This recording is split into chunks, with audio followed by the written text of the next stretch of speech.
The Game of Life and How to Play It by Florence Scovel Shinn. Chapter 7. Love. Every man on this planet is taking his initiation in love. A new commandment I give unto you, that ye love one another.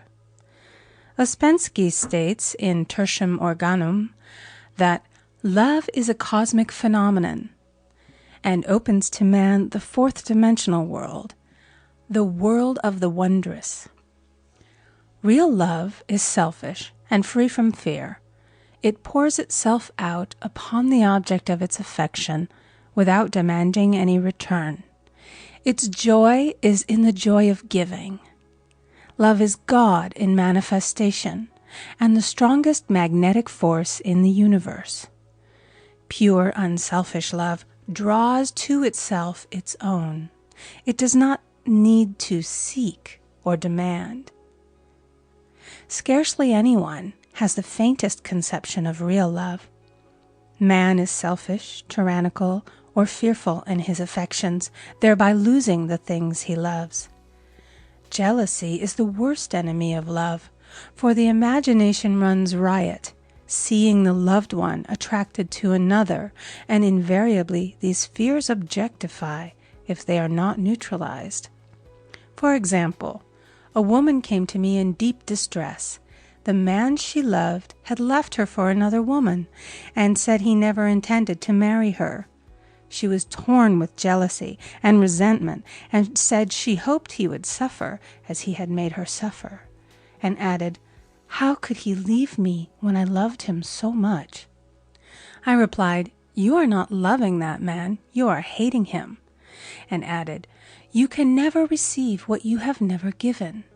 Give a perfect love, and you will receive a perfect love. Perfect yourself on this man.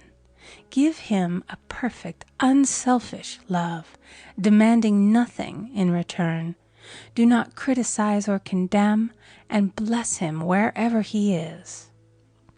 She replied, "No, I won't bless him unless I know where he is." "Well," I said, "that is not real love. When you send out real love will return to you, either from this man or his equivalent, for if this man is not the divine selection, you will not want him. As you are one with God, you are one with the love which belongs to you by divine right." Several months passed, and matters remained about the same, but she was working conscientiously within herself. I said, "When you are no longer disturbed by his cruelty, he will cease to be cruel, as you are attracting it through your own emotions." Then I told her of a brotherhood in India who never said good morning to each other. They used these words, "I salute the divinity in you." They saluted the divinity in every man and in the wild animals in the jungle, and they were never harmed, for they saw only God in every living thing. I said, "Salute the divinity in this man and say, I see your divine self only. I see you as God sees you, perfect, made in his image and likeness." She found she was becoming more poised and gradually losing her resentment. He was a captain, and she always called him the Cap. One day she said suddenly, "God bless the Cap wherever he is." I replied, "Now that is real love, and when you have become a complete circle and are no longer disturbed by the situation, you will have his love or attract its equivalent."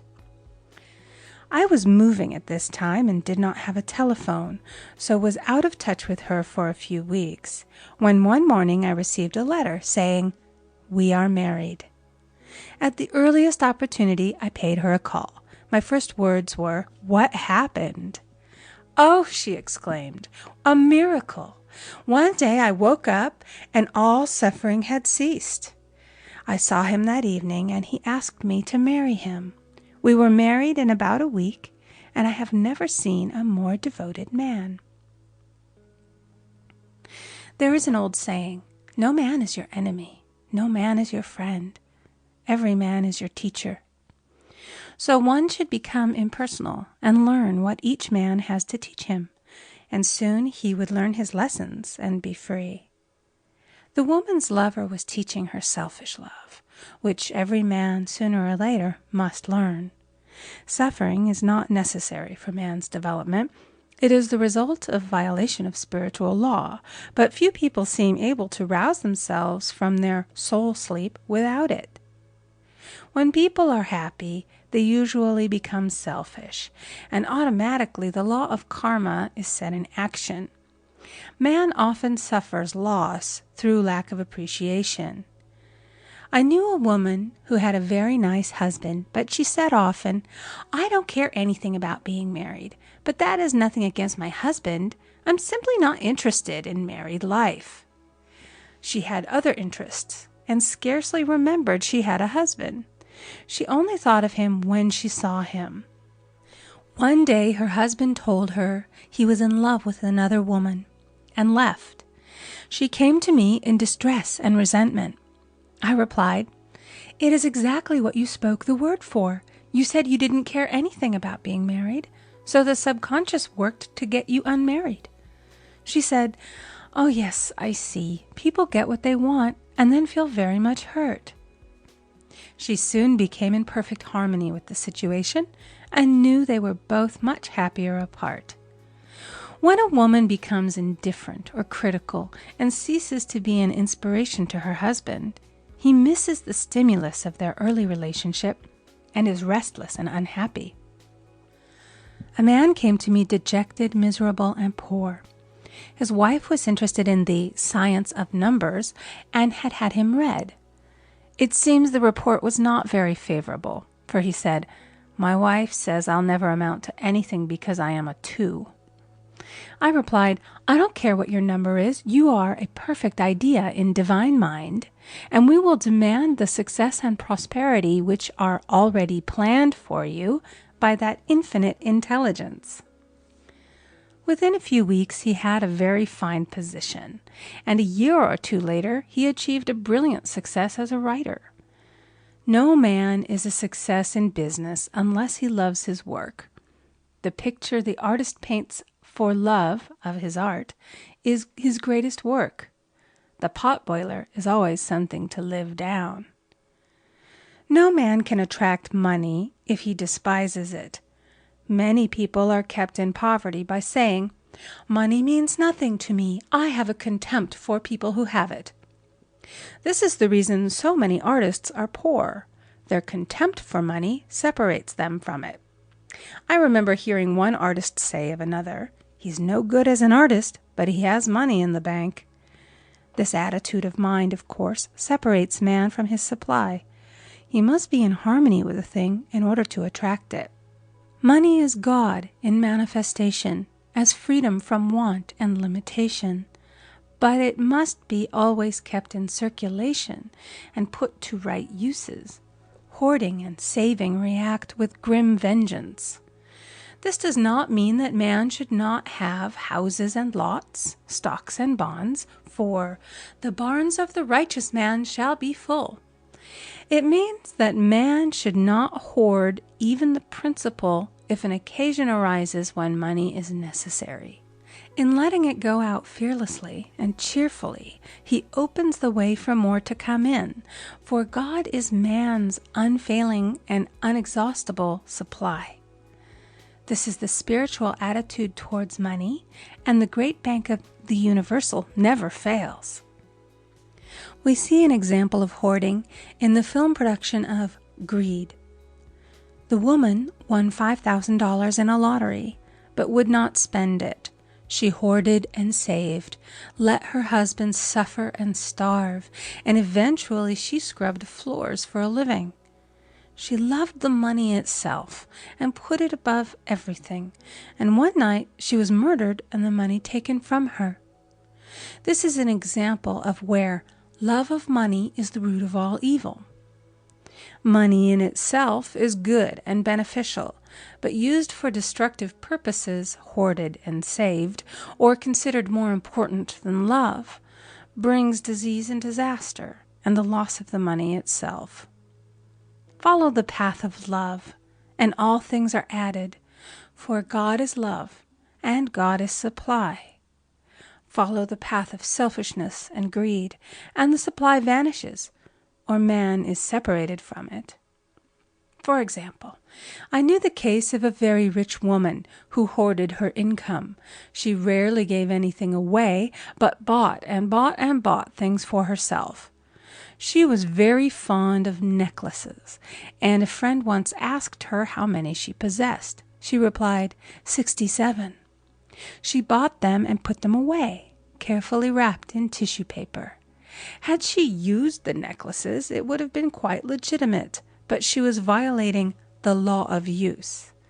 Her closets were filled with clothes she never wore and jewels which never saw the light. The old woman's arms were gradually becoming paralyzed from holding on to things, and eventually she was considered incapable of looking after her affairs, and her wealth was handed over to others to manage. So man, in ignorance of the law, brings about his own destruction. All disease, all unhappiness come from the violation of the law of love. Man's boomerangs of hate, resentment, and criticism come back laden with sickness and sorrow. Love seems almost a lost art, but the man with the knowledge of spiritual law knows it must be regained, for without it he has become as sounding brass and tinkling cymbals. For example, I had a student who came to me month after month to clean her consciousness of resentment. After a while, she arrived at the point where she resented only one woman, but that one woman kept her busy. Little by little, she became poised and harmonious, and one day all resentment was wiped out. She came in radiant and exclaimed, "You can't understand how I feel. The woman said something to me, and instead of being furious, I was loving and kind. And she apologized and was perfectly lovely to me. No one can understand the marvelous lightness I feel within." Love and goodwill are invaluable in business. For example, a woman came to me complaining of her employer. She said she was cold and critical, and she knew she did not want her in the position. "Well," I replied, "salute the divinity in the woman and send her love." She said, "I can't. She's a marble woman." I answered, "You remember the story of the sculptor who asked for a certain piece of marble? He was asked why he wanted it, and he replied, 'Because there is an angel in the marble.' And out of it he produced a wonderful work of art." She said, "Very well, I'll try it." A week later she came back and said, "I did what you told me, and now the woman is very kind," and took me out in her car. People are sometimes filled with remorse for having done someone an unkindness, perhaps years ago. If the wrong cannot be righted, its effect can be neutralized by doing someone a kindness in the present. "This one thing I do, forgetting those things which are behind, and reaching forth unto those things which are before." Sorrow, regret, and remorse tear down the cells of the body and poison the atmosphere of the individual. A woman said to me in deep sorrow, "Treat me to be happy and joyous, for my sorrow makes me so irritable with the members of my family that I keep making more karma." I was asked to treat a woman who was mourning for her daughter. I denied all belief in loss and separation and affirmed that God was the woman's joy, love, and peace. The woman gained her poise at once, but sent word by her son not to treat any longer because she was so happy it wasn't respectable. So mortal mind loves to hang on to its griefs and regrets. I knew a woman who went about bragging of her troubles, so of course she always had something to brag about. The old idea was, if a woman did not worry about her children, she was not a good mother. Now we know that mother fear is responsible for many of the diseases and accidents which come into the lives of children. For fear pictures vividly the disease or situation feared, and these pictures objectify if not neutralized. Happy is the mother who can say sincerely that she puts her child in God's hands and therefore knows that he is divinely protected. For example, a woman awoke suddenly in the night, feeling her brother was in great danger. Instead of giving in to her fears, she commenced making statements of truth, saying, "Man is a perfect idea in divine mind, and is always in his right place. Therefore, my brother is in his right place, and is divinely protected." The next day she found that her brother had been in close proximity to an explosion in a mine, but had miraculously escaped. So man is his brother's keeper, in thought, and every man should know that the thing he loves dwells in the secret place of the Most High, and abides under the shadow of the Almighty. "There shall no evil befall thee, neither shall any plague come nigh thy dwelling. Perfect love casteth out fear. He that feareth is not made perfect in love." And love is the fulfilling of the law. End of chapter 7. Recording by Amy Conger.